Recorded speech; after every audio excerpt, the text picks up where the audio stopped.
ओम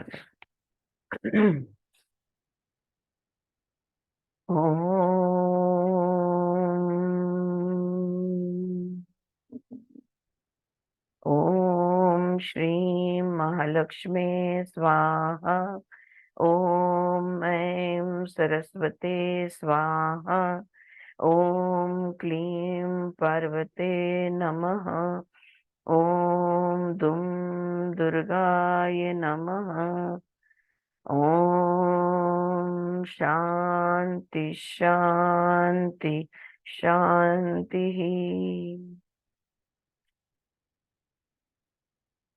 alright, तो आज एक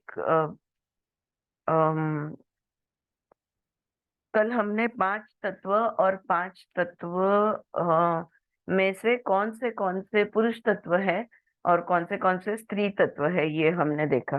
ओके, कि वायु जो है और पृथ्वी जो है, ये दोनों पुरुष तत्व है, और जल और अग्नि है, ये दोनों को स्त्री तत्व बताया गया है। और सो देर आर, लास्ट हमने जो सवाल लिया था वो ये था that there are many universes that interact with our own universe। और देवी ने एक कहा कि दूसरे भी ब्रह्मांड है, कुछ ब्रह्मांड हमें नहीं दिखते, अदृश्य है बोला तो। अब मैंने कहा था कल कि they are invisible, but they are invisible to us. Okay, अगर हम वो दृष्टिकोण डेवलप कर ले, या हमें उतनी दूरदृष्टि आ जाए या अंतर्दृष्टि आ जाए, तो शायद हम देख पाएंगे। लेकिन फिर भी उस ब्रह्मांड का और हमारे ब्रह्मांड का काफी सारा इंटरेक्शन होता है। तो आगे पढ़ते हैं आज। Okay, are male and female associated with the masculine and feminine respectively. तो अब हमारे यहाँ देखो, नर और मादा या पुरुष और स्त्री, ये हर हर जीवात्मा में देखने को मिलता है। तो क्या इनमें ये स्त्री और पुरुष जो है, इनका स्त्री तत्व और पुरुष तत्व कैसे रिलेटेड है, इसके बारे में बताइए। देवी समझाती है। The duality of male and female is based on who shades the seed and who nurtures it. हाँ, अब देखो, ये बहुत अलग तरह से द्वैत को समझा रहे हैं। द्वैत में, द्वैत यानी दो, डुअलिटी। ओके, डुअलिटी में, द्वैत में एक फीमेल होता है, एक मेल, यानी एक स्त्री होती है, एक पुरुष होती है। पुरुष वो होता है जो बीज शरीर के बाहर फेंकता है, और स्त्री उसे कहती है जो उस बीज का संरक्षण, पालन पोषण, धारण करती है, वो स्त्री होती है। But the association of the mail with masculinity and the female with femininity is rooted only in thought in your mind. बस सिर्फ ये एक चीज के आधार पर कोई स्त्री होती है और कोई पुरुष होता है, लेकिन बाकी जो तुम कहते हो कि पुरुष ऐसा होना चाहिए, उसका एक रूप रंग, उसका स्वभाव, उसके गुण धर्म, ये जो हम सारा पुरुष का डिस्क्राइब करते हैं, men are from Mars and women are from Venus. तो और स्त्री का जो, तो हम कहते हैं कि स्त्री स्त्री तत्व है, पुरुष पुरुष तत्व है। ये बिल्कुल बात गलत है, ये सिर्फ हमारे दिमाग में है। ओके, ये सच नहीं है। It is not always true that the male has more masculine energy and the female has more feminine energy. ऐसा नहीं है कि पुरुष में ज्यादातर पुरुष तत्व होता है और स्त्री में ज्यादातर स्त्री तत्व होता है। We are speaking of the 4 cardinal energies and how they interplay, so that people may understand that there are 2 feminine and 2 masculine energies that complement one another in every human, whether male, female or androgynous। हम्म? स्त्री हो, पुरुष हो, mail हो, female हो, या एंड्रोगाइनस हो, हाँ, दोनों भी ना हो, समझ लो। तो टोटल 4 ऊर्जाएं होती है, वो कह रही है यहाँ पर। इसमें से 2 पुरुष तत्व होते हैं, 2 पुरुष ऊर्जाएं हैं और 2 स्त्री ऊर्जाएं हैं। As so, the answer to your question is that masculine and feminine do not always correspond to male and female। ये हमेशा जरूरी नहीं है पुरुष तत्व पुरुष में और स्त्री तत्व सिर्फ स्त्री में, ये जरूरी नहीं है। Many humans choose to stay with the sex roles assigned to them by parents and society. अब जो देखो हम करते हैं, अगर हमें लड़का हो गया, जब हमारा लड़का छोटा होता है, पैदा होता है, तब भी से हम उसे लड़के की तरह ट्रीट करते हैं, वैसे ही कपड़े पहनाते हैं, वही सारी सलाह देते हैं लड़के के हिसाब से। सामाजिक उस समाज में उसको जो रोल प्ले करना है, उस हिसाब से हम उसको एक एक चीजें सिखाते हैं। लाइक लड़कों को हम स्पोर्ट्स में डालेंगे, लड़कियों को कल्चरल एक्टिविटी में डालेंगे, ये हम ऑटोमेटिक करते हैं। हाँ, मेरे खुद के बच्चों में ये हो गया कि बेटी को मैंने म्यूजिक क्लास को डाला, लेकिन बेटे को मैंने कभी नहीं डाला। और पता है आज ऐसा हालत है कि मेरी बेटी बिल्कुल गा नहीं सकती, मेरा बेटा बहुत अच्छा गाता है। हाँ, लेकिन कभी स्ट्राइक ही नहीं हुआ कि इसको डालना चाहिए। उसको फुटबॉल, बास्केटबॉल, बैडमिंटन, ये सारे स्पोर्ट्स वो खेलता रहा। बोलता है इसके बदले मेरे को डाल देती है, मैं अच्छा गाना सीख लेता। आई डेंट डू दिस पर्पसली। अगर उसने, मेरे बच्चे ने अगर मुझे तभी इच्छा व्यक्त की होती कि मैं गाना सीखना चाहता हूँ, आई एम श्योर मैं जरूर डालती हूँ उसको। लेकिन बस सहजता से ये हम लोग ऑटोमेटिक करते हैं। मेरा कहने का मतलब ये है कि लड़कों को लड़के की तरह ट्रीट करना, लड़कियों को लड़की की तरह ट्रीट करना, उसको सजाना, उसको ठीक से बैठने को सिखाना, जोर से मत हंसो लड़की को बोलना, ये लड़कियों को जो भी हम लोग स्त्री तत्व के जो हमें लगता है, लेकिन ये सिर्फ हमारे दिमाग में है। Many humans choose to stay with the sex roles assigned to them by parents and society. Most people want to see a person as a male or a female or a transgender identity.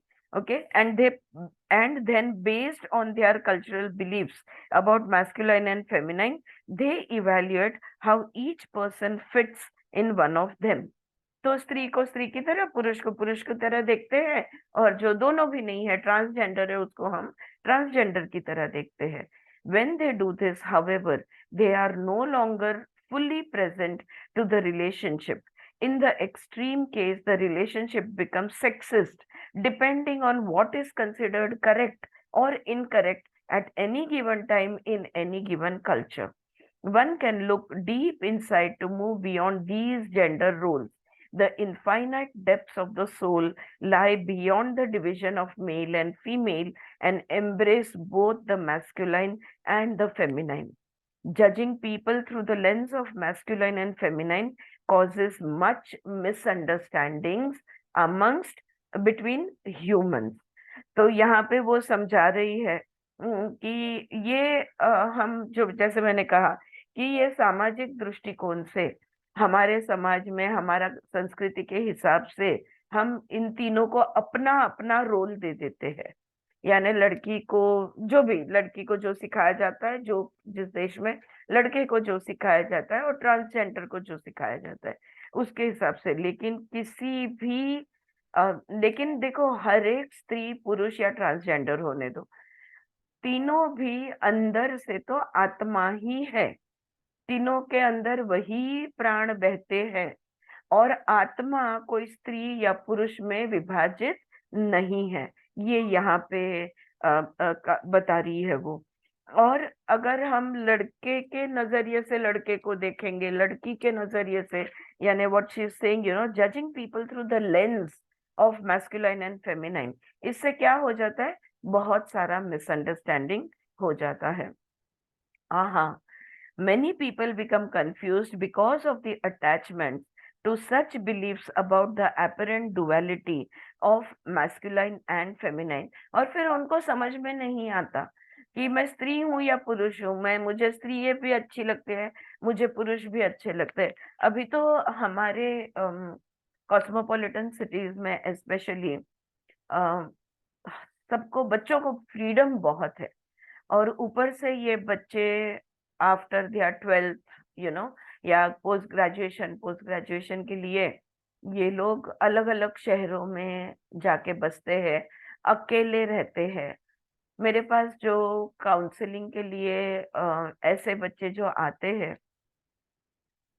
मेरे लिए भी ये बहुत आश्चर्य की बात थी और आपके लिए भी ये शॉकिंग बात होगी कि many of them I R bisexual. उनके स्त्री के लड़कियों के साथ भी संबंध रखते हैं, वो पुरुषों के साथ भी रखते हैं।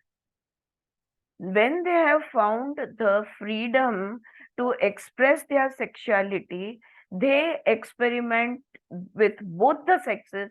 They see कि वो ज्यादातर स्त्री है या ज्यादातर पुरुष है।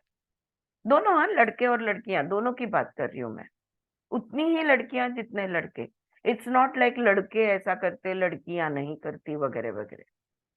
So, and then they come to a conclusion, no, this is my preference and I'm going to go with this preference.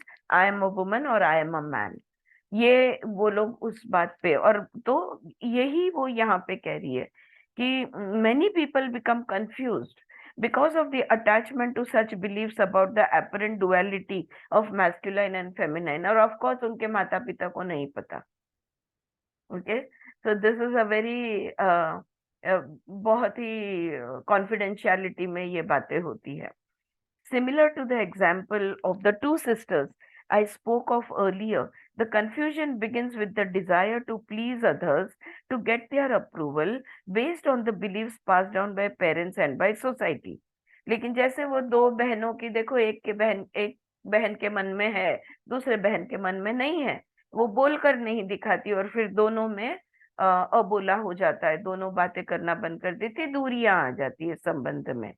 बस उसी तरह से इस कंफ्यूजन के वजह से लड़का हो या लड़की, मेल फीमेल, वो उसका शरीर शारीरिक रूप कुछ भी हो, वो कंफ्यूज रहते हैं। और हर एक समाज का, they want approval from the society, they want approval from the family, they want approval from their peer group, अपने ही दोस्तों में से। ये अप्रूवल के लिए ये बहुत ज्यादा, सारी मान्यता अप्रूवल बेस्ड होती है।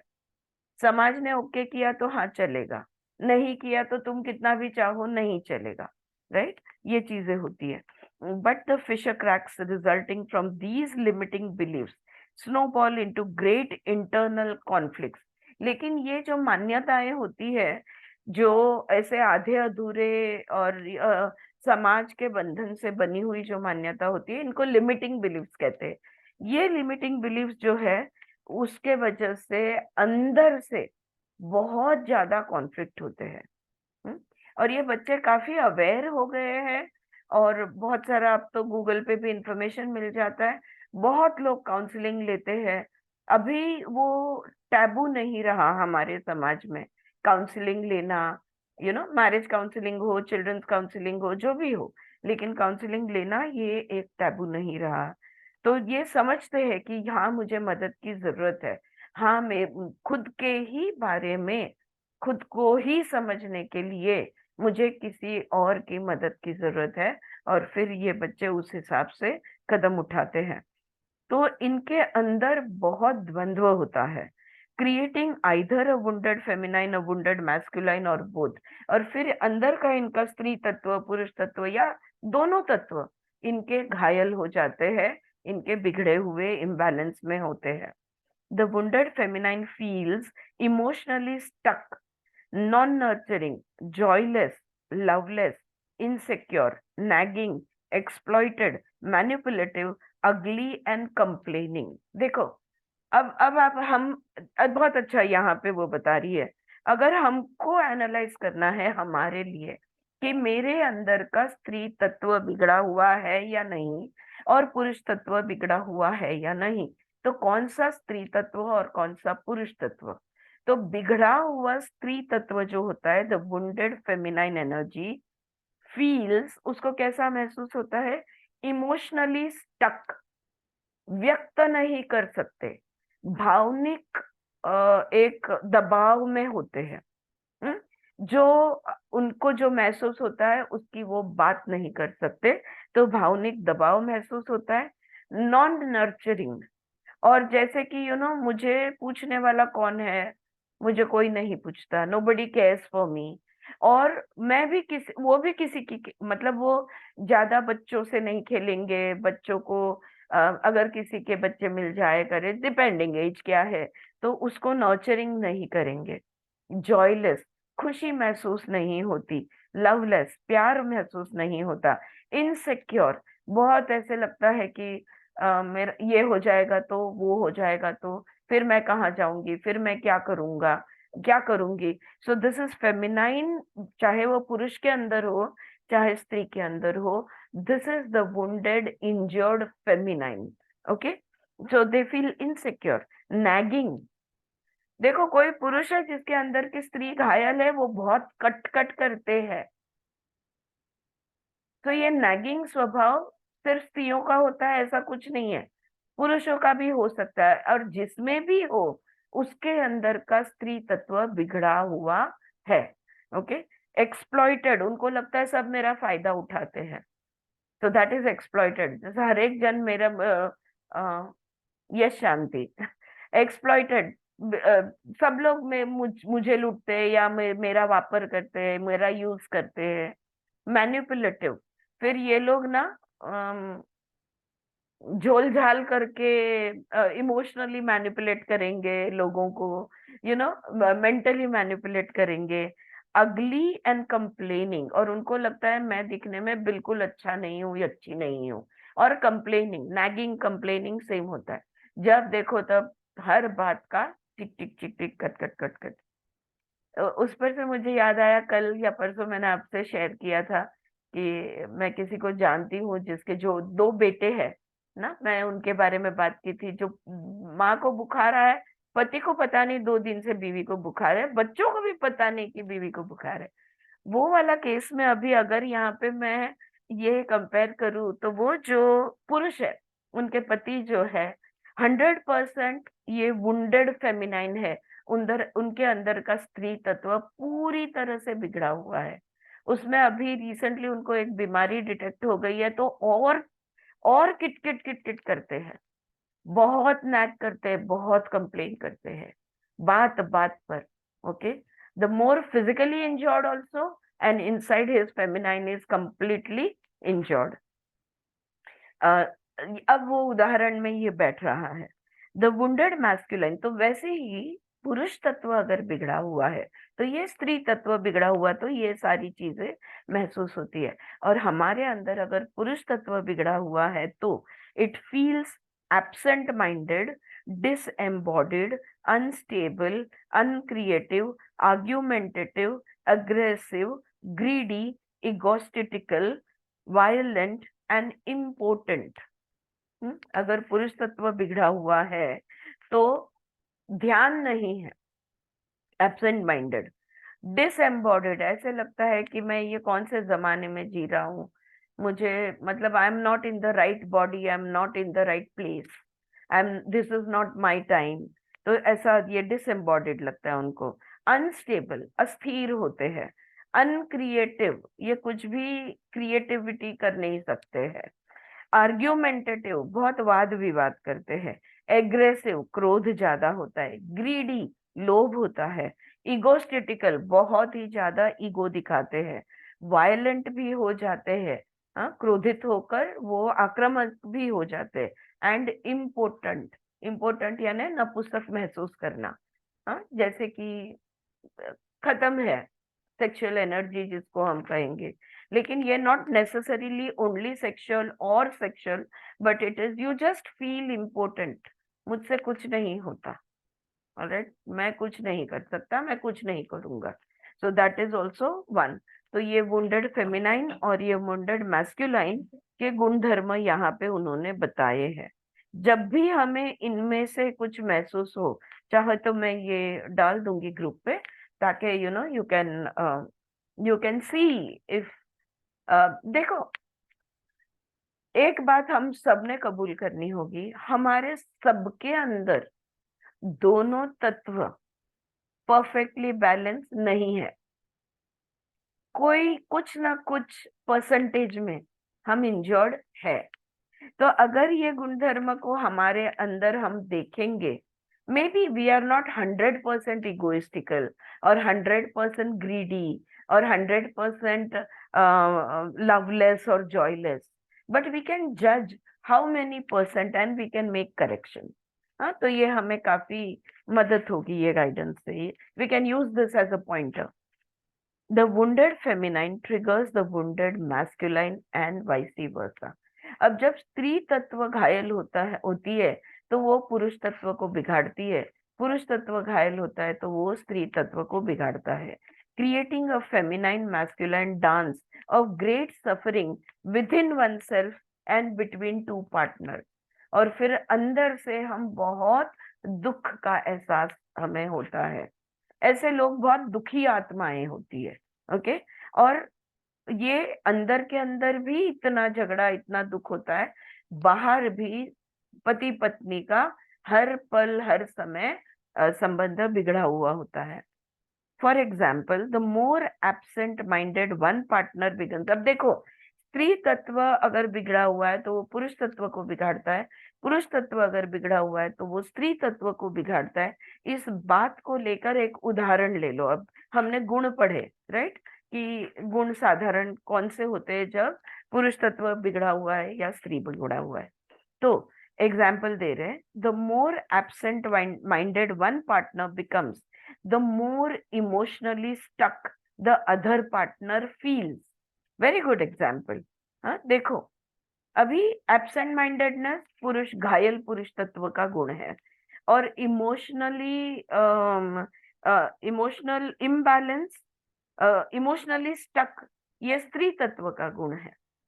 अब अगर कोई पुरुष, पति पत्नी में, पार्टनर्स में, अगर कोई पुरुष एब्सेंट माइंडेड या ना उसका ध्यान ही नहीं है, तो जितना वो अपनी अगर उसका ध्यान ही नहीं है तो ऑब्वियसली वो पत्नी को ध्यान नहीं देता। तो वो जितना पत्नी को ध्यान नहीं देता, उतना ही पत्नी को भावनिक स्तर पर कहीं तो भी अटका हुआ महसूस होता है। तो इस तरह से, तो इमोशनली स्टक, कि क्या इसका प्यार मुझ पर है, क्या अब भी ये मुझे चाहते हैं, या इनका बाहर कोई इंटरेस्ट है इसलिए इनका घर में ध्यान नहीं है, so she will become emotionally imbalance और insecure, right? So this is how the wounded masculine energy in one partner will also imbalance the feminine energy of the other partner, and vice versa. The suffering continues unless one is willing to look at the wounded parts within oneself and break free from the beliefs imposed by others. अब देखो, दोनों दुखी है, right? अब जब दोनों दुखी है तब उनको क्या करना होगा? सजग होना होगा, खुद के अंदर के दुख को देखना होगा, कौन सी मान्यताएं है जो जिसने उनको सीमित किया है, ये जानना होगा, और उसका करेक्शन करना होगा, उसको ठीक करना होगा। पति पत्नी के एनर्जी, वुंडेड एनर्जी को ठीक नहीं कर सकता, और पत्नी पति के वुंडेड एनर्जी को ठीक नहीं कर सकती। कोई भी एक व्यक्ति दूसरे व्यक्ति के वुंडेड एनर्जी को ठीक नहीं कर सकता। जो भी अंदर से घायल होते हैं, हाँ, anybody who is suffering have to do their own corrections. Okay, यहाँ पे एक्सटर्नल हेल्प नहीं चलती। Such narrow beliefs have divided humans very deeply. तो ऐसी सारी मान्यताएं हैं। ये शांति, go ahead. And for that, first, that person has to realize that he is either he or she is not thinking right or behaving right. So there should be somebody like a third neutral person, and Yeah, to make yeah. him or her realize and make tell, मतलब जैसे counsellor है वैसा। बिल्कुल, पर realise तो होना पड़ेगा ना दोनों हाँ को, कि भाई ये मेरी कंडीशन है, ये उनको हाँ ध्यान में आना पड़ेगा। तो हाँ, और काफी बार देखो, जैसे हमको अगर ज्यादा तकलीफ होती है तो हम डॉक्टर के पास जाते हैं। पहले हम घरगुती उपाय करते हैं, लेकिन हम डॉक्टर के पास जाते हैं। वैसे मैंने देखा है, जब एनर्जी लेवल पे वुंडेड होते हैं ना, ये लोग योगा क्लास में या किसी वर्कशॉप पे, स्पिरिचुअल वर्कशॉप पे, बाय हुक और क्रुक, मतलब कैसे भी होके वो पहुंच ही जाते हैं. Okay, so the soul will always guide them, the higher consciousness will guide them to get help. Okay, and that will happen naturally.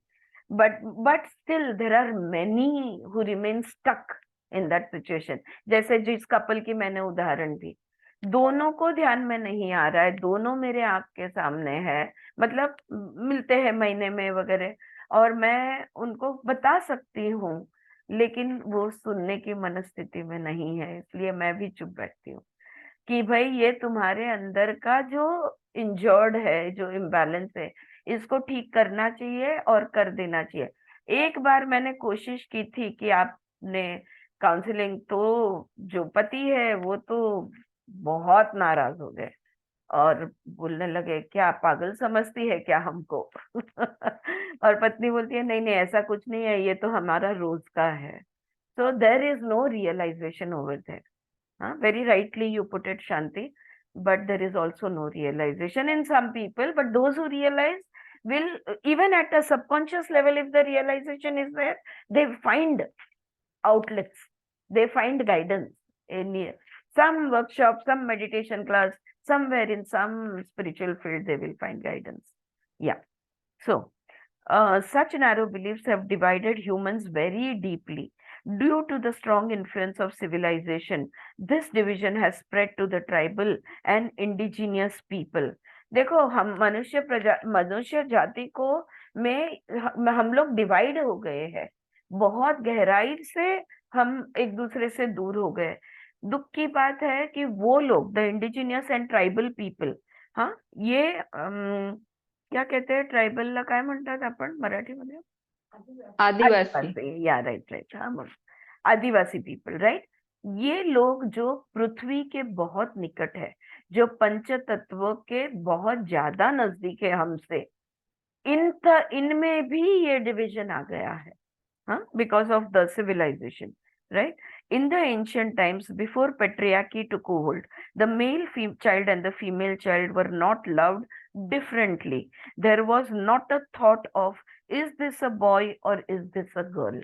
तो वो एक काल था, हाँ, पुराण काल, जब लड़का और लड़की के साथ अलग व्यवहार नहीं किया जाता था.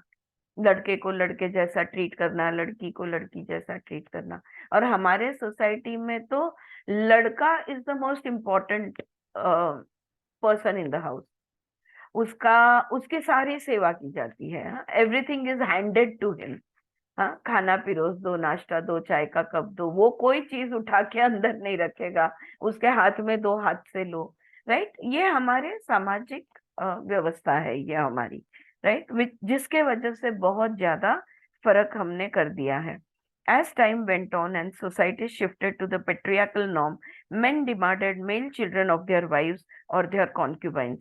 So the separation was projected from the moment the woman conceived. जब पुरुषों ने आग्रह पकड़ा कि नहीं लड़का ही होना चाहिए, तो वो उन्होंने स्त्री के पास डिमांड किया कि लड़का ही तुमने पैदा करना है. और इसके वजह से वो जो भेदभाव है, ये गर्भ अवस्था से ही, जब से कंसीव होता है तब से ही ये भेदभाव शुरू हो जाता है. Within a few generations, even the woman wished for a male child and put that divided energy into her body. और ऐसे कुछ पीढ़ियां होने के बाद वो स्त्री समझने लगी, वो भी खुद मानने लगी, नहीं नहीं मुझे बेटा ही होना चाहिए, मुझे बेटी नहीं चाहिए. और इसके वजह से वो जो एनर्जी है, ये जो डिवाइडिंग एनर्जी है, ये एनर्जी उसने अपने शरीर में बसा ली. Her only thought became that this must be so, causing again that background, that breakdown that we spoke of in our first conversation. So फिर उसके बाद में उसकी, जब वो खुद उसने आग्रह पकड़ा कि मुझे लड़का ही होना चाहिए, तो तब जाके पूरी तरह से डिवीजन कंप्लीट हुआ. The patriarchal religions and institutions also spread the belief that the female child is of no value and that everything of valuable essence is male. हाँ, इसके बारे में मैंने पहले चैप्टर के टाइम ही काफी बात कर दी, और बात करने की जरूरत नहीं है कि हमारे यहाँ माँ हो या बाप हो, हर कोई, हर कपल लड़का ही चाहता है और लड़की को यूजलेस समझता था। Could we talk a little more about balancing the masculine and the feminine? Some women become too masculine to compete with men, while others subdue their masculine warrior energy to mold themselves according to the patriarchal norms. Likewise, many men cannot hold the balance of the masculine and feminine within themselves. यहाँ पे लेखक उनको अब सवाल करते हैं, क्या ये मैस्कुलाइन और फेमिनाइन के बैलेंसिंग के बारे में आप हमें कुछ समझा सकती है? कुछ स्त्रियां है ना, वो बहुत उनका अंदर का पुरुष तत्व को बहुत ज्यादा जागरूक कर देती है, जगा देती है, ताकि वो पुरुषों के साथ वो कंपटीशन कर सके। तो फिर वो लड़कियां, पुरुष तत्व उनके अंदर का जाग उठता है, और अभी हमने देखा वो कैसे बन जाता है। और वैसे ही कुछ औरतें, इनके अंदर का पुरुष तत्व अच्छा स्ट्रॉन्ग वॉरियर जैसा, एक योद्धा जैसा इनका तत्व होता है, लेकिन वो अपने ही तत्वों को दबा देती है ताकि वो अपने समाज में फिट हो पाए।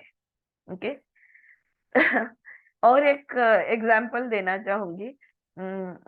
मेरी एक पहचान वाली है जो बम्बई के एक बहुत बड़े 10-15 बिल्डिंग की सोसाइटी में रहती है। ज्यादातर वहां पे, मैं किसी जात पे कमेंट नहीं करना चाहती, सिर्फ उसने जो ऑब्जर्व किया, हमारे घर में तो सब लोग अलग अलग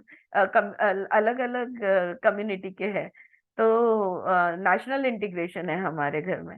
लेकिन उसने ये ऑब्जर्व किया, एक पर्टिकुलर कम्युनिटी के लोग उस सोसाइटी में ज्यादा रहते हैं जिनके समाज में घूंघट लिया जाता है।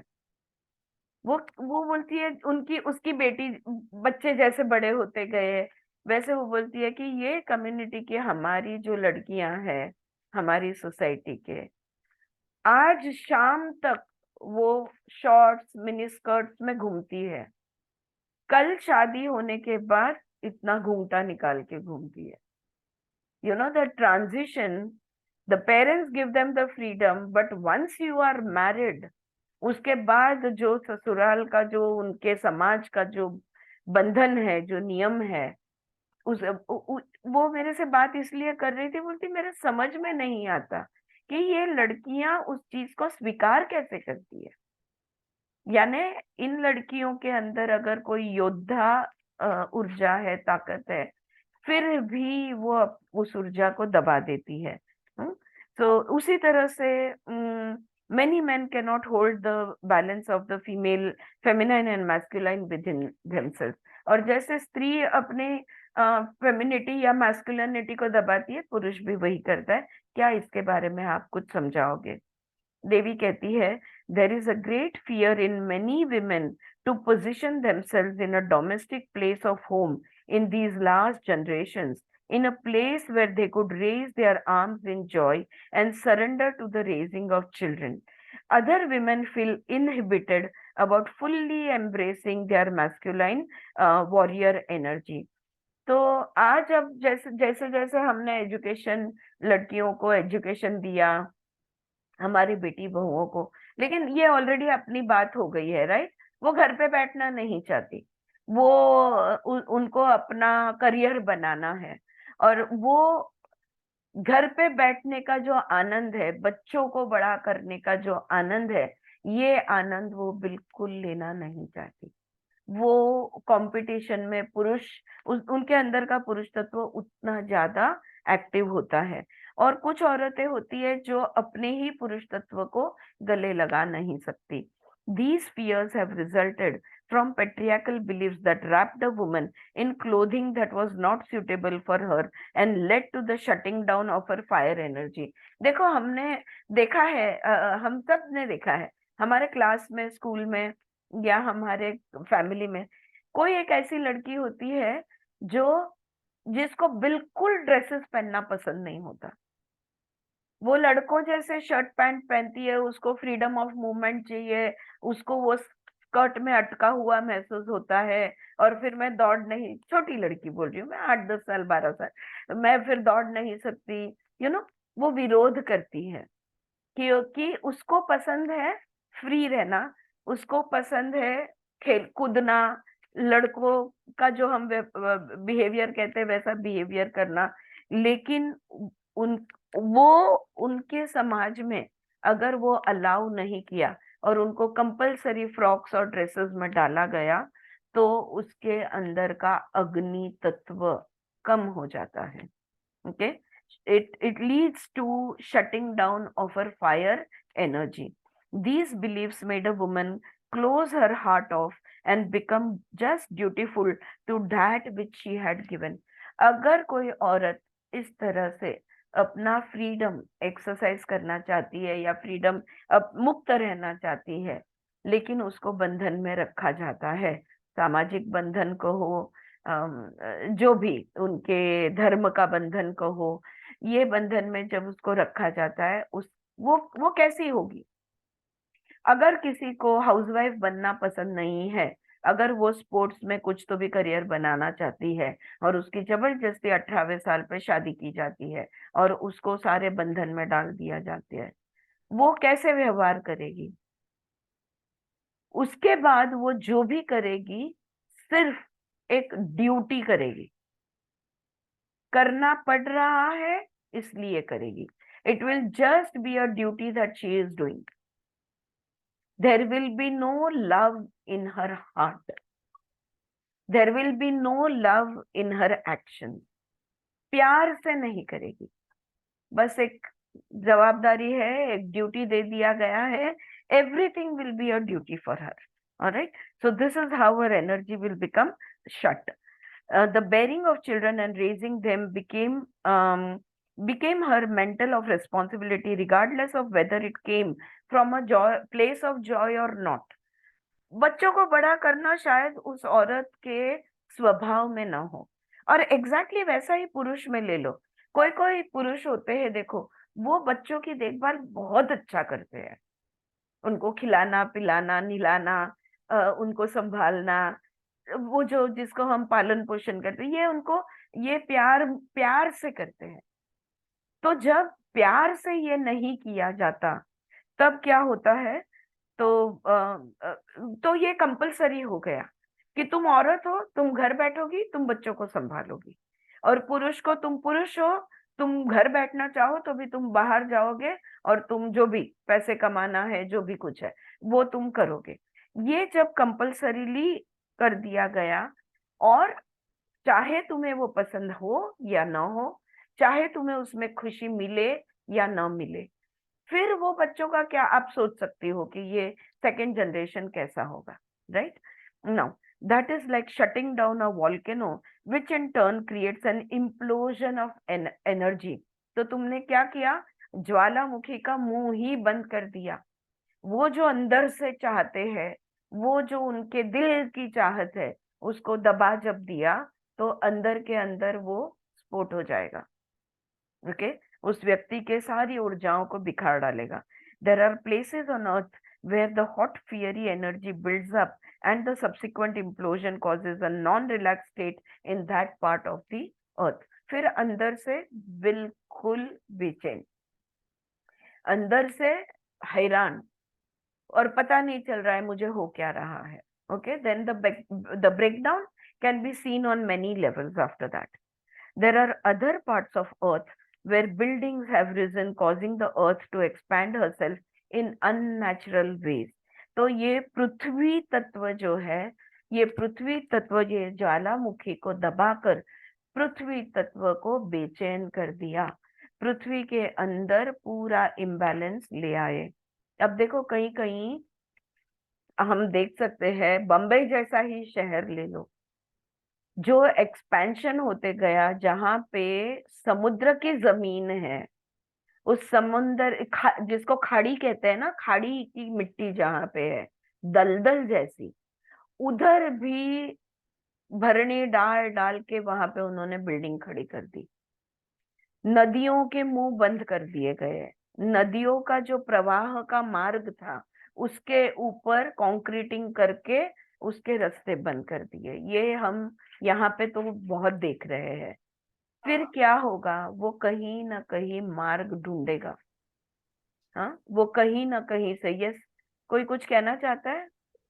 अगं हाँ, मुंबई म्हणजे आयलंड्सच होते ना.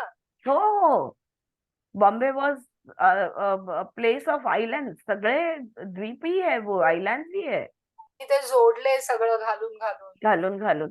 बट त्याच्यामुळे तो उसके वजह से क्या होता है, जहां पे मिट्टी को दबाया गया और वहां पे बिल्डिंग खड़ी कर दी, वो मिट्टी अनैसर्गिक पद्धति से फैलेगी।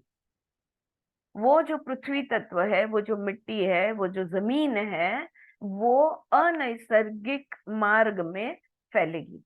हाँ, unnatural ways it will expand itself. This is similar to a woman who is required not to express herself sexually.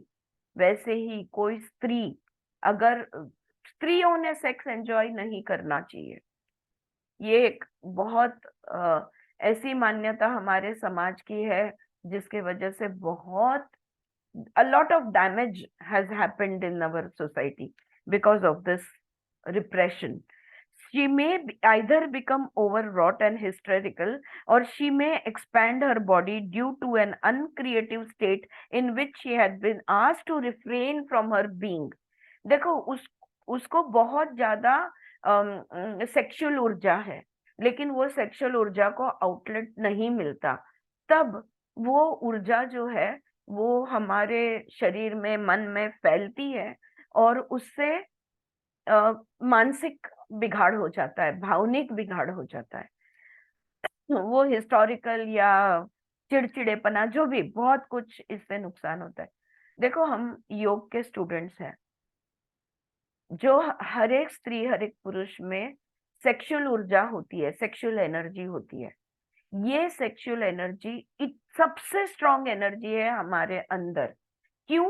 क्योंकि इसमें से एक नया जीवन, जैसे कि एक बीज में से नया वृक्ष बनता है, ऐसी ताकत उसके अंदर होती है। इस सेक्सुअल एनर्जी को अगर हम, योग में हमने सीखा है, अगर हम इस सेक्सुअल एनर्जी को स्पिरिचुअल एनर्जी में कन्वर्ट करते हैं, तो वीर्य का ओज में रूपांतर होता है, ओजस्वी बन जाते हैं, तेजस्वी बन जाते हैं। इस एनर्जी के वजह से योगी जो है ये शाइन करता है, राइट? सो ये हमने सीखा है। लेकिन अगर हम संसारी है, अगर हम तपस्या नहीं कर रहे, अगर हम योग नहीं कर रहे हैं, तो ये सेक्सुअल एनर्जी, इसका एक्सप्रेशन होना ही चाहिए। This sexual energy has to be given an outlet. इसको एक्सप्रेस हो जाना चाहिए। अगर ये एक्सप्रेस नहीं होती है, अगर तुम सेक्सुअल इच्छाएं, डिजायर तुम्हारी दबा देते हो, तो ये तुम्हारे अंदर mental imbalance, physical imbalance, emotional imbalance, विवेक बुद्धि का नाश भी कर सकता है। ये बहुत हमारे अंदर नुकसान कर सकता है, right? Now you see more of an emotional unbalance in women. और देखो, हमारे यहाँ तो बस समझ ही है कि औरतें इमोशनली इम्बैलेंस ही होती है कि नहीं? कितने जोक्स इस पर लोग करते हैं और बातें ऐसी करते हैं कि औरतें यानी वो इमोशनली तो वो ऐसी ही होती है। लेकिन ये क्यों ऐसा है? ज्यादातर औरतें ही क्यों इमोशनली इम्बैलेंस होती है? क्योंकि उसकी सेक्सुअल ऊर्जा को दबाया गया है। Okay, so you see more of an emotional unbalance in women than you see in men, because men are expected to go forward with their energy and manifest. पुरुष में ऐसा नहीं है। उनको तो अपेक्षित है कि ये पुरुष तो अभी उसकी बीवी उसको नहीं सेटिस्फाई कर सकती, तो वो बाहर जा ही सकता है ना, ऐसा जस्टिफिकेशन देंगे। और यही औरत के बारे में कहेंगे कि वो तो अश्लील है, वो तो बुरी है। हाँ अंजलि, बोल बोल। म्हणून तर आपल्याकडे अंगात येणाऱ्या ज्या बायकाच असतात, पुरुष नसतात जस्ट जास्त. मी जस्ट अंजली तेच बोलणार होते की इमोशनल इम्बॅलन्स हा. परफेक्ट उदाहरण म्हणजे अंगात येणे. Balance बायकांचे जस्ट हा Correct, अंगात येणं, कारण ते correct. sexual satisfied नसतात आणि ते आपली वाट त्या अंगात येऊन मोकळी करतात खरं सांगितलं बरोबर तर. आणि बरोबर त्याच्यात आहे. काही कमी चालतं, हा. कारण सगळ्यांनी स्वीकार केला असतं की देवी त्यांच्या अंगात आलेली आहे. बरोबर आहे. तर ह्यांना अंगात येतं असं म्हणतात, आणि मग ते तू आता जे बोलली की अंगात येतं म्हणून मग ते तशी वाट मोकळी करतात, पण अंजली ती पूर्णतः मोकळी होत नाही, नाही होत. कारण ती सेक्शुअल एनर्जी आहे. तिला तिला तिचं शमन पूर्णपणे व्हायलाच पाहिजे. मेल्स हैव ऑर्गेजम्स हमारे यहाँ यानी सिर्फ इंडिया में ऐसा नहीं बोल रही हूँ मैं, इनफैक्ट पूरे वर्ल्ड में ये है, इसका रिसर्च भी हुआ है, इसके सेंसस भी निकले हुए हैं कि स्त्रियों को कितने % स्त्रियां अपनी लाइफ टाइम में ऑर्गेजम्स एक्सपीरियंस करती है, इस पर भी रिसर्च किया गया है, राइट? तो they are not expressing themselves. तो ते आता ते दुसऱ्या मार्गाने बाहेर काढणं, त्याच्यातनं ते पूर्णतः बाहेर नाही निघत. नाही होत ना, म्हणून तर मग प्रत्येक वेळेला त्यांच्या अंगात येतच असतं ना ते. कारण एक्झॅक्टली, त्यांची एनर्जी दाबली गेलेली आहे ती. ऍब्सोल्युटली. थोडं थोडं थोडं थोडं. हम्म. हा, खरं तर जान. यायच्या ऐवजी अंगातून बाहेर जात असेल ते. अगं हो, पण ते पूर्णतः जात नाही ना ग, तेच माझं म्हणणं आहे. आणि म्हणून मग त्या परत परत परत परत एक डोकं फिरत राहतं परत परत. मग पण मग ही अशीच आहे, पण का आहे नाही कळत. You know, especially it comes out a lot, it becomes more expressed in menopause. और यहाँ पे और एक अच्छी बात, जैसे बिल्डिंग को दलदल में खड़ा कर दिया तो वो धरती कहाँ जाएगी, तो वो धरती अननेचुरल वे से फैलती है. वही बात स्त्रियों में होती है, उसकी सेक्सुअल एनर्जी को रिलीज नहीं मिलती, she puts on weight, unnaturally उसका वो फैलती है. औरत भी तो अननेचुरली फैल जाती है because of the repression. Okay, ऐसा देवी यहाँ पे कह रही है. those who have come for meditation, बस ये आंसर एक मैं पूरा कर दूं and then we will start. All right. So then because men are expected to go forward with their energy and manifest, men can engage in the creative act with their mates and go forward into the world to express that creation. In contrast, women are expected to stay home in many cultures, and many of those who go to work cannot express their creativity in the same way as men. पुरुष जो करना चाहे कर सकते हैं, business, ये वो, clubs, जो भी करना चाहे. क्यों सिर्फ मुझे हमेशा ये सवाल होता है, डांस बार पुरुषों के लिए ही सिर्फ क्यों होते हैं? औरतों के लिए भी डांस बार होने चाहिए ना? Why only men get to express? Why should even लावणीचे प्रोग्राम पण फक्त पुरुषांसाठी होते. Exactly. स्त्रियांसाठी लावणी कधीच ओपन नव्हती, आत्ताच ओपन आता झालेली. ती पण आपल्याकडे, हा म्हणजे शहरांमध्ये. हो. नाही. पण आपण जर म्हंटल की पुरुषांसाठी, आपण पुरुषांना नाचताना काय बघणार? आता दॅट इज अ चॉईस.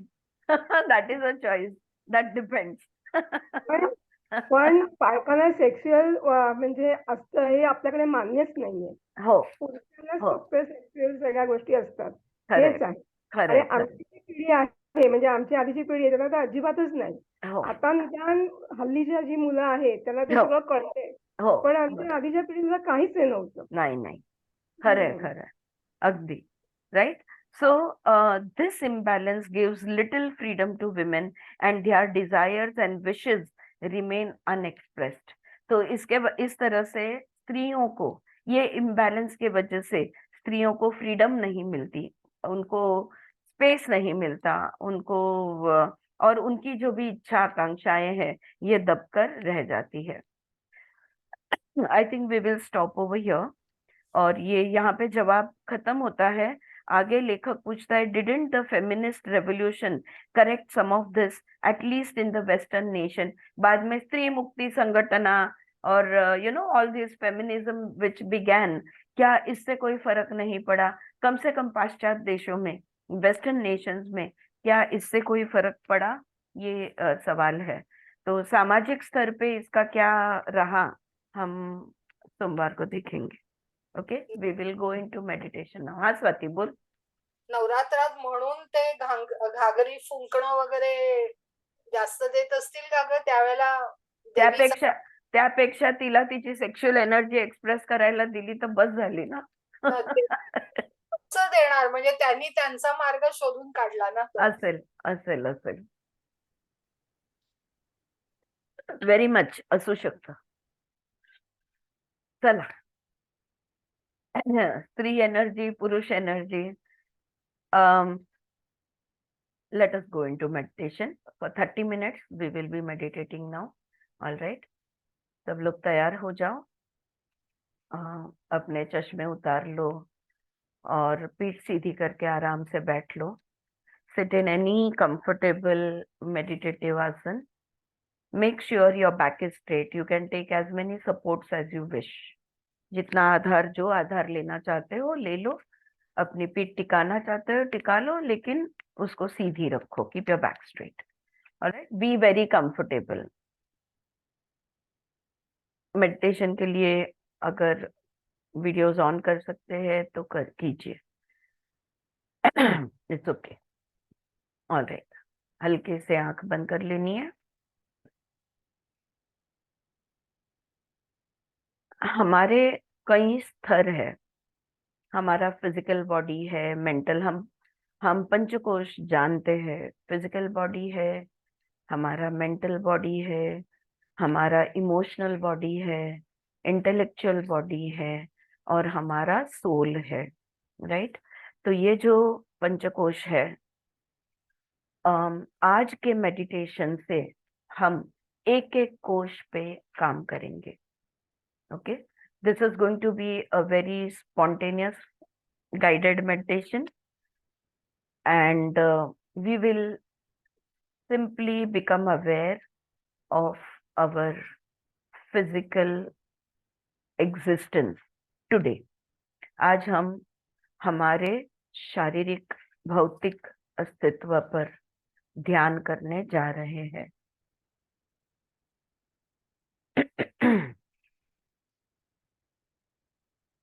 बीच बीच में काफी शांत समय दिया जाएगा. मैं शांत रहूंगी ताकि जिस बात पर मैंने ध्यान देने को कहा है उसको आप दे पाओ.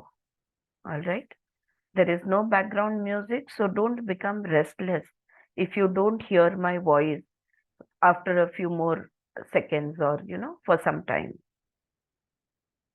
Just relax.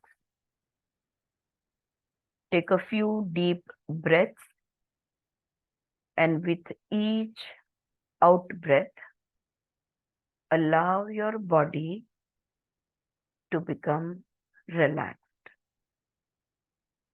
2-4 लंबी गहरी सांसें लेनी है और हर बार सांस छोड़ते हुए अपने शरीर को शिथिल कर देना है, रिलैक्स कर देना है.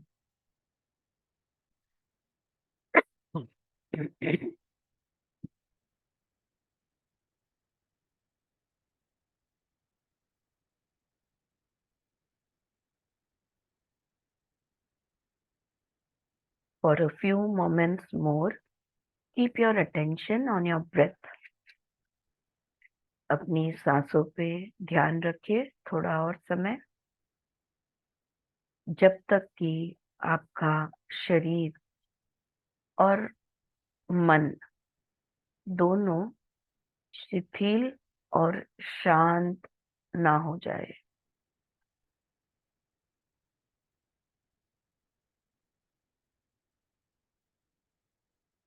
Allow your physical body to become more and more relaxed. Each and every muscle, each and every tissue, each and every cell of your body, let it go into deep relaxation.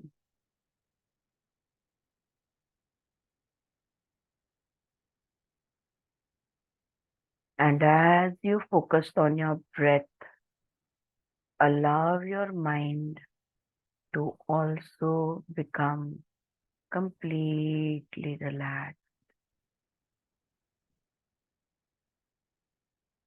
अपने ध्यान को अपने सांसों के साथ जोड़ दो ताकि मन वहां पर स्थिर हो जाए।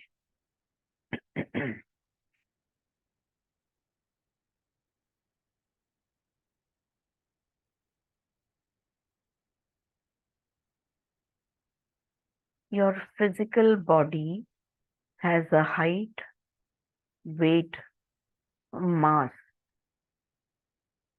आपके शरीर को का वास्तविक अस्तित्व है, शारीरिक अस्तित्व है। अपने ही शरीर को महसूस करो। Feel your body from within.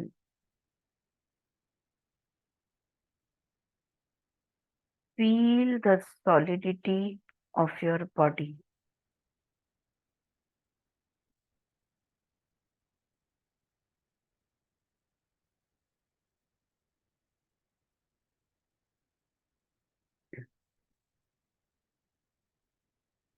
अपने शरीर को अंदर से महसूस कीजिए। जड़ है शरीर।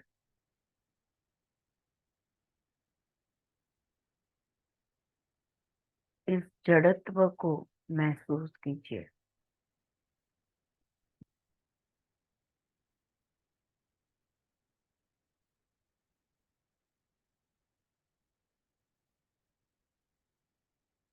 Feel your muscles. Feel the different body parts from inside.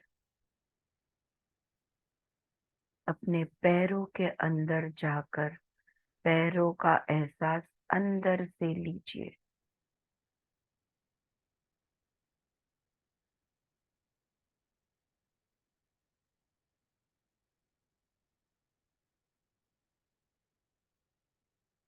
In the same way, feel your hands.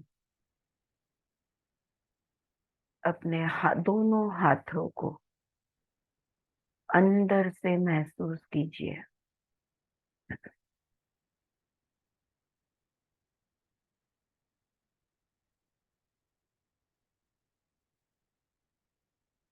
Feel your hips and abdomen and chest and back. अपने धड़ को अंदर से महसूस कीजिए। कमर को, पेट को, छाती, अपनी पीठ।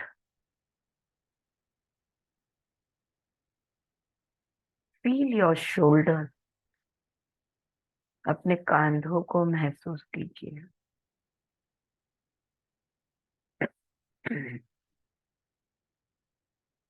Feel your neck from inside.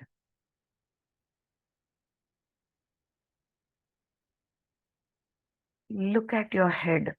Feel your head. Feel all your sense organs from inside. गर्दन, सर, अंदर से महसूस कीजिए। अंदर से अपनी आंखों को महसूस कीजिए। अपने कानों को महसूस कीजिए। अपने नाक का अंदर का हिस्सा महसूस कीजिए। मुंह के अंदर का सारे हिस्से अंदर के, इसे भी महसूस कीजिए।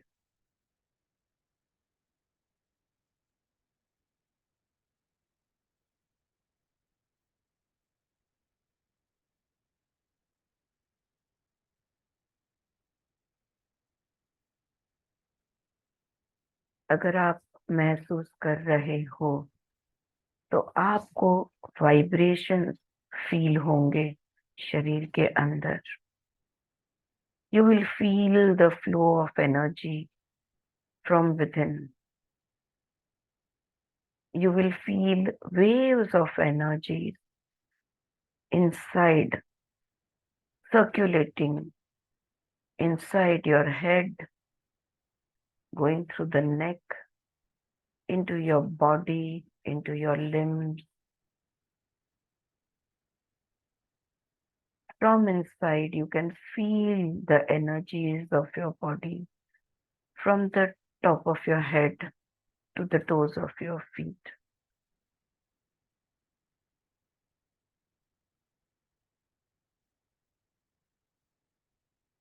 अंदर से संवेदनाएं महसूस होती है, ऊर्जाओं की लहरें महसूस होती है पूरे शरीर में। शरीर के अंदर जहां भी आपका ध्यान जाए वहां पर ये वाइब्रेशन फील होते हैं, ये सेंसेशन फील होते हैं।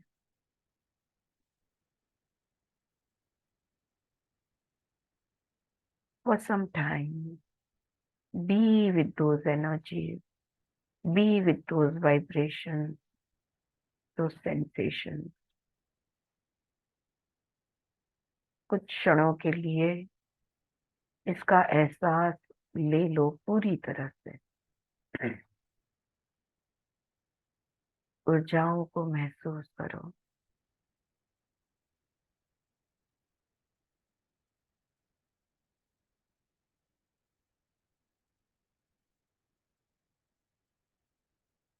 Even as you feel the energies flowing, you can feel them expanding and contracting from within.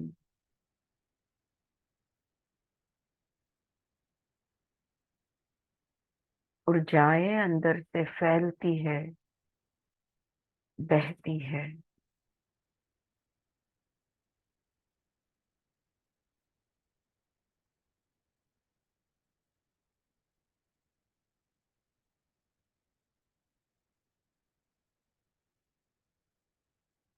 मन की आंखों से, अंदर की आंखों से, अंतर्मुख से आप अपने आप को देख रहे हो और देखते ही देखते आपके शरीर की जो किनार है ये आपको महसूस होती है। You can feel the edges of your body. You can feel the borders of your body.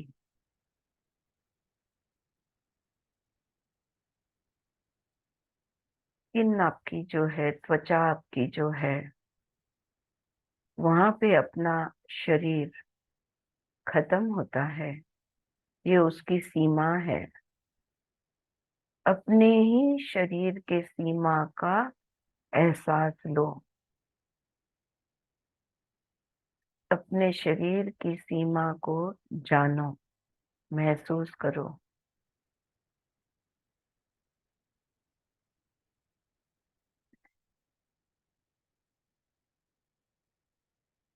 Your body is a solid object occupying some space.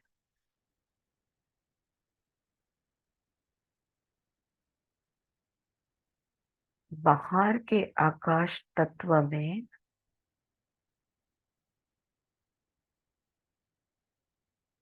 इस खुली जगह में आपके शरीर ने कुछ जगह रोकी हुई है। As you feel the borders of your body, become aware that your body is occupying space within the space.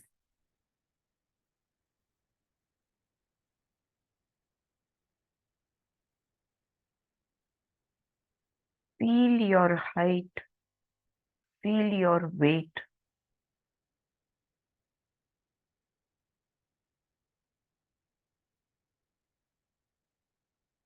How does it feel to occupy the space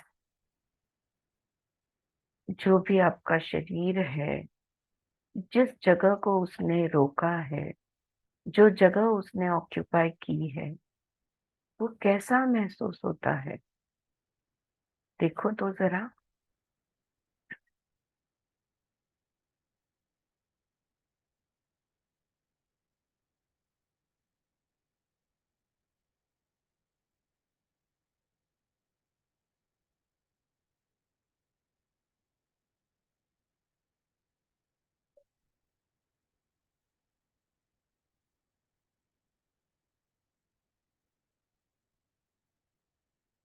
And now become aware of the space in front of you. और अब आपके शरीर के सामने की तरफ जो खुली जगह है, इसका एहसास लीजिए, इस पर ध्यान दीजिए। Stay in awareness of the space in front of you.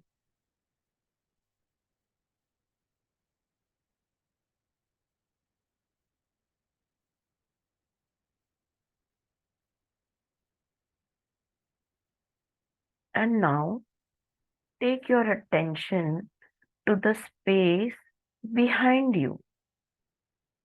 और अब आपके पीछे जो जगह है, उसकी तरफ ध्यान दीजिए। The space behind you. Become aware of that space.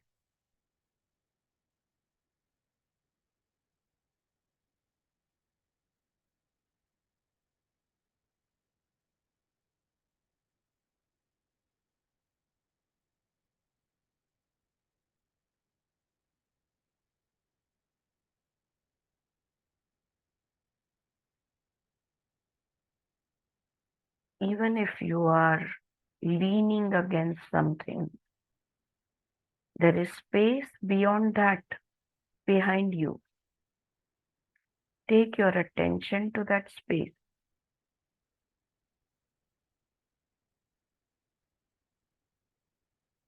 And now become aware of the space on your right hand side. आपके राइट साइड पे जो खुली जगह है, वहां अपना ध्यान ले जाइए।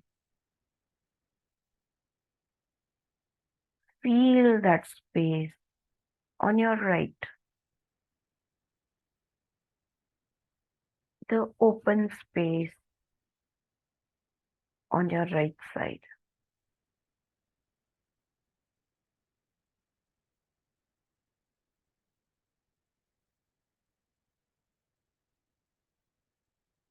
And now take your attention to the left side. Become aware of the space on your left hand side.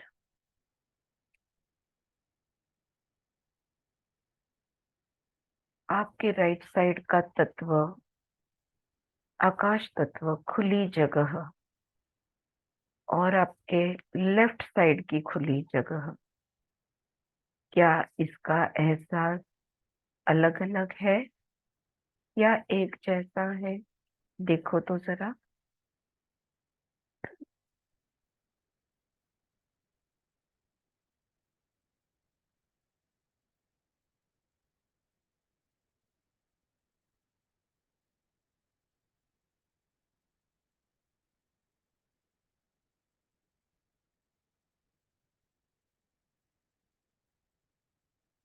Does it feel different or is it the same? The space on your right and the space on your left.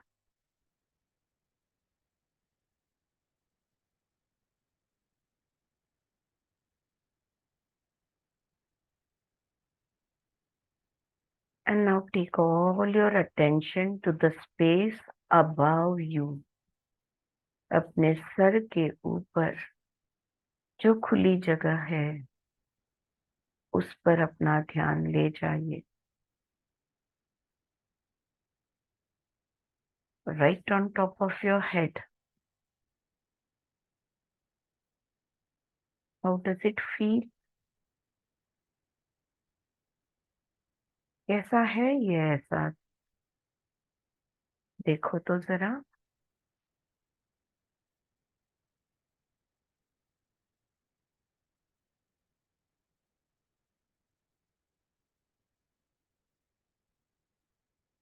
Are there any sensations that you feel on your scalp, on top of your head, as you connect to the space above you?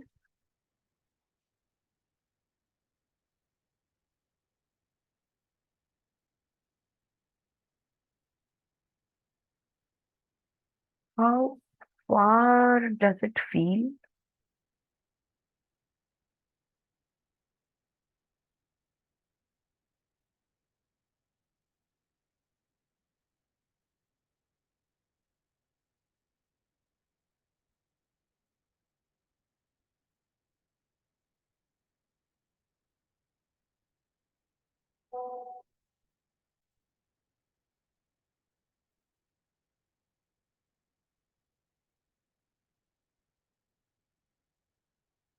And now take your attention to the space under you, below you. नीचे की तरह जो जगह है उस पर अपना ध्यान ले जाइए. There is space beyond the flooring on which you sit. Take your attention to that space under you.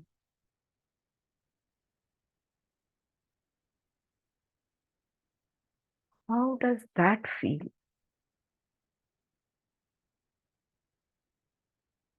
जहाँ तुम बैठे हुए हो उसके नीचे के आकाश तत्व पर जब ध्यान देते हो तब कैसा महसूस होता है?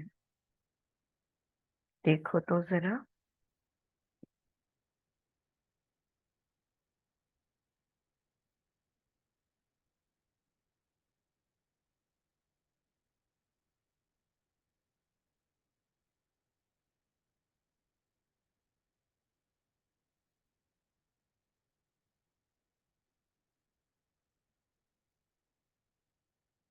Are there any sensations or vibrations that you experience beyond your body?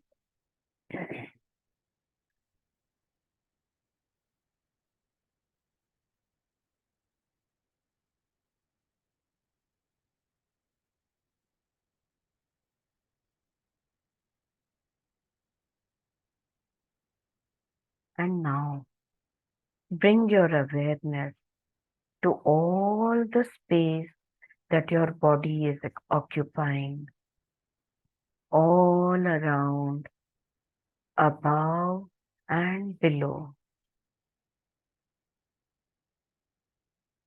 All the space that your body is occupying. आपके शरीर में जो जगह रोकी हुई है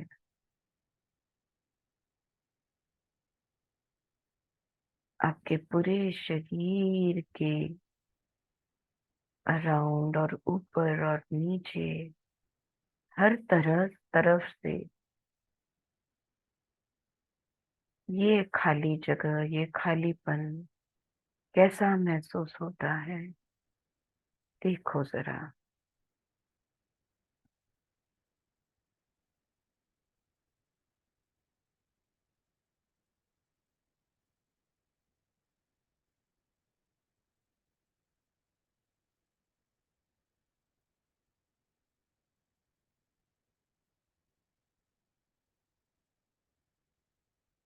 Keep all your attention on the space all around and above and below.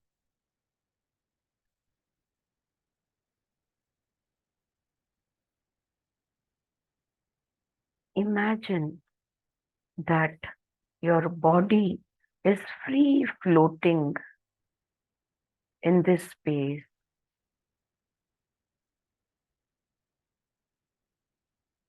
Is it easy to do that?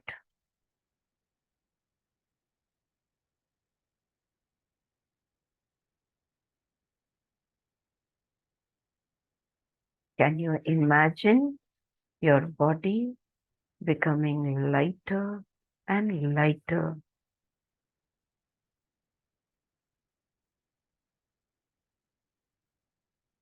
Really floating to experience the space all around and above and below you.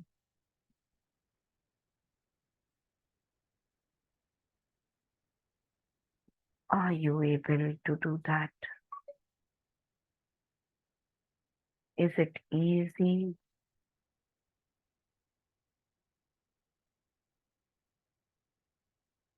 How does that make you feel?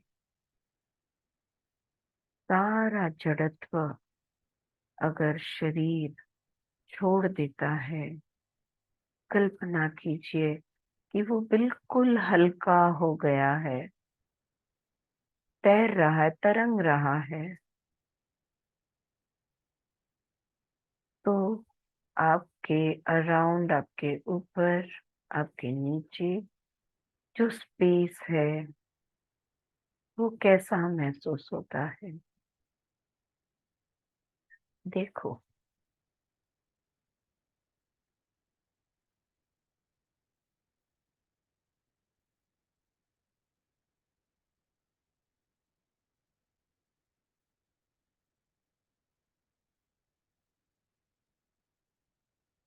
In this free floating state, bring your attention to the borders of your body, to the outline of your body.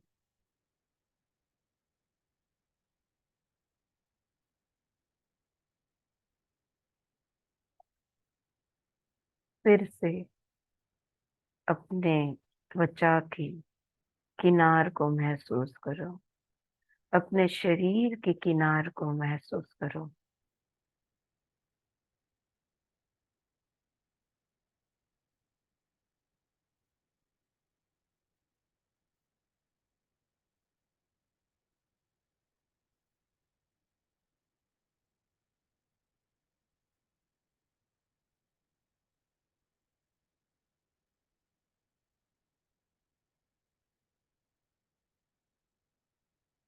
और अब अपना ध्यान दोबारा शरीर के अंदर ले जाइए। Feel your body, the solidity of your body from within.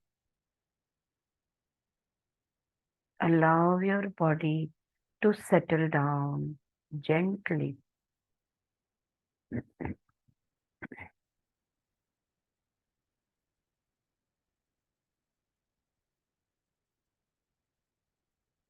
As your body settles down back into occupying the space that you started with,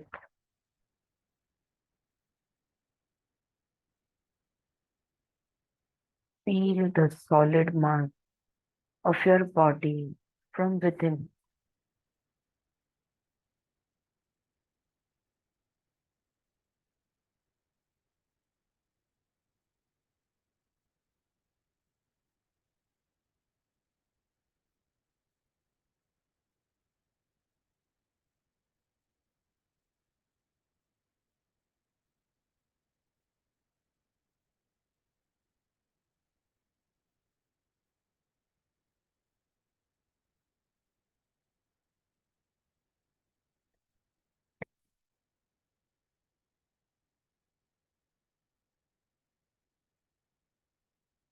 As you come back into the body, as you become aware of this solid physical body of yours, feel a sense of gratitude. Feel grateful to this space which has given you space within itself. ये जो खाली जगह, ये जो आकाश तत्व है, आपके शरीर के लिए इसने आपको जगह दी है। दिल से उसे थैंक करना है।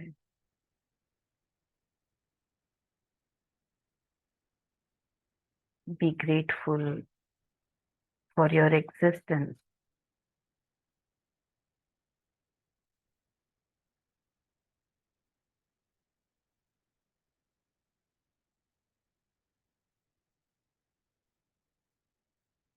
ये शरीर ही तो है जिसके वजह से आप दुनिया का अनुभव ले पाते हैं।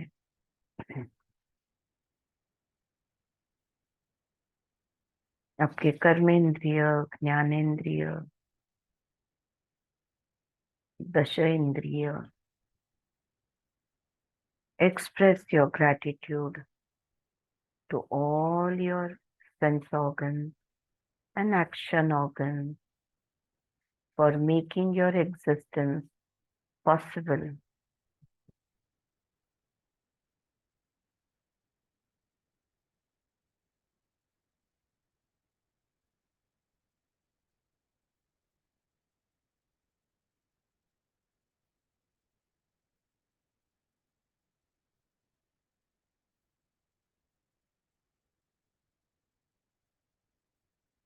Appreciate your body without judgment, without complaint, without criticism. Simply accept your body exactly as it is. अपने ही शरीर का स्वीकार कीजिए।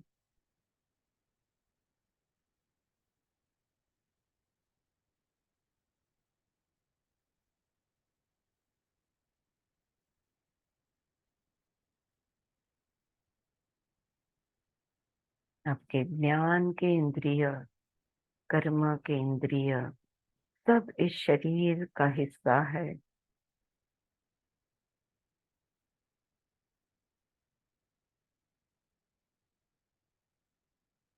Love your body exactly as it is.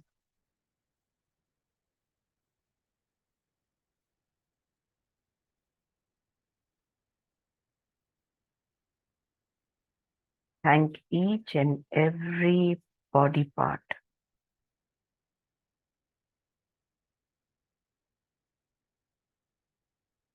Thank each and every organ, all the systems.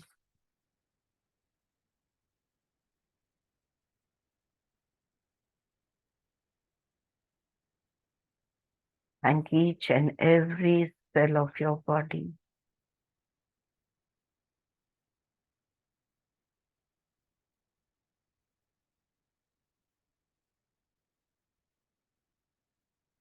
Feeling a huge sense of gratitude for this physical body of yours.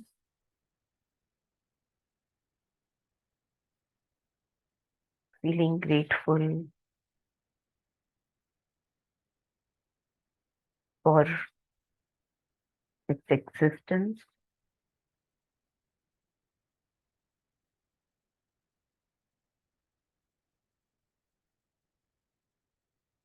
Feeling good inside you.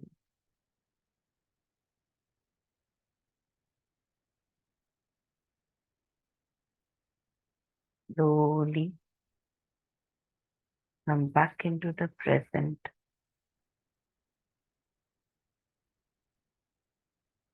वर्तमान में वापस आना है।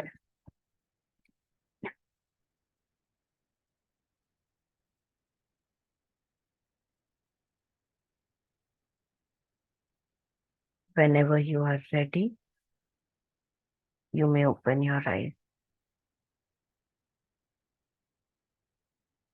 But before that, let us just say the Shanti mantra.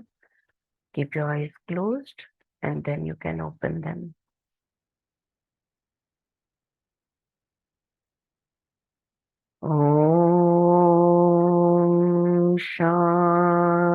शांति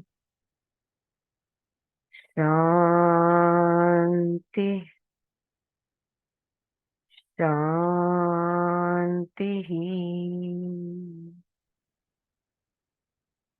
हरि ओम तत्सत।